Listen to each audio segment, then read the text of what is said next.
great day for Australia and Indonesia and our long friendship.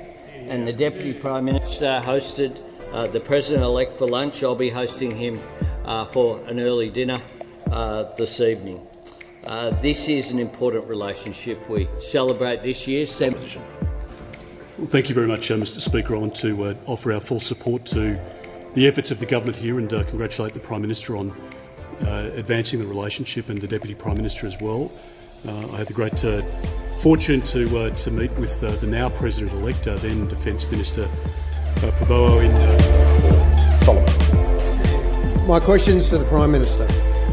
Can the Prime Minister update the House on the visit by President-elect Prabowo Subianto?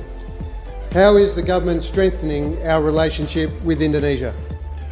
The call to the Prime Minister. I thank the member for Solomon for his question and for his deep interest in the relationship between Australia and Indonesia, which of course is a neighbour to the electorate that the honourable member represents. And today I welcomed Indonesia's President-elect Prabowo Subianto to Australia. Our partnership with Indonesia is profoundly important to Australia.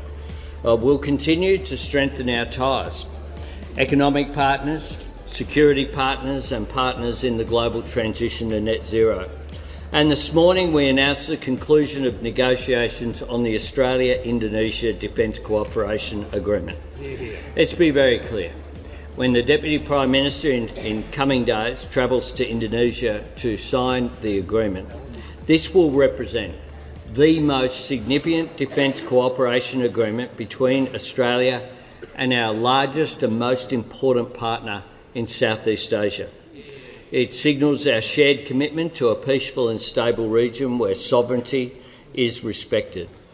This will be a legally binding, treaty-level defence cooperation agreement that deepens bilateral defence cooperation in key areas, including maritime security, humanitarian assistance and disaster response, peacekeeping, counter-terrorism and education and training. It will enable stronger defence cooperation by supporting increased dialogue and strengthening the interoperability of both of our defence forces. It creates a legally binding framework to conduct cooperative defence activities, includes training and exercises, exchanging information and personnel and sharing of scientific and technological data. This is a great day for Australia and Indonesia and our long friendship. And the Deputy Prime Minister hosted the President-elect for lunch. I'll be hosting him for an early dinner this evening. This is an important relationship. We celebrate this year 75 years of diplomatic relations between our two great nations. Indonesia, of course, is on track by 2040 to be one of the largest economies in the world, with a growing middle class, with a real opportunity for Australia to benefit from this relationship. Deepening our links helps both countries to grow our economies, to support jobs and strengthen our supply chains. And our partnership on defence and security helps to promote stability and peace in the region.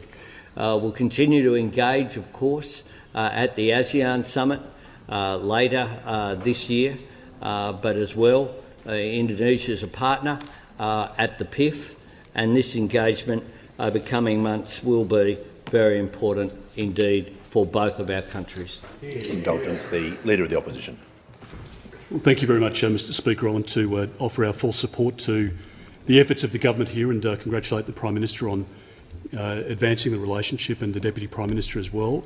I had the great fortune to meet with the now President-elect, then Defence Minister Prabowo in Jakarta a couple of years ago, and his appreciation for Australia, his genuine interest in the relationship and the friendship was obvious during the course of that meeting, but it has been obvious during the course of his career. And I believe very strongly, as the Prime Minister does, that Indonesia and Australia have a shared past, but it is incredibly important for us to ensure that the future is even more emboldened, and the fact that we can work together closely, not just on defence matters, but on national security, otherwise people movements, on drugs and illegal fishing within the region. And Indonesia obviously brings a very significant effort to making sure that with near neighbours we can protect and defend our equities as we go forward. And I welcome any opportunity to work with the Prime Minister and to support the work of the government in what is a very important bilateral agreement and arrangement and friendship between our two countries. Call to the member for Berara. Thank you, Mr. Speaker.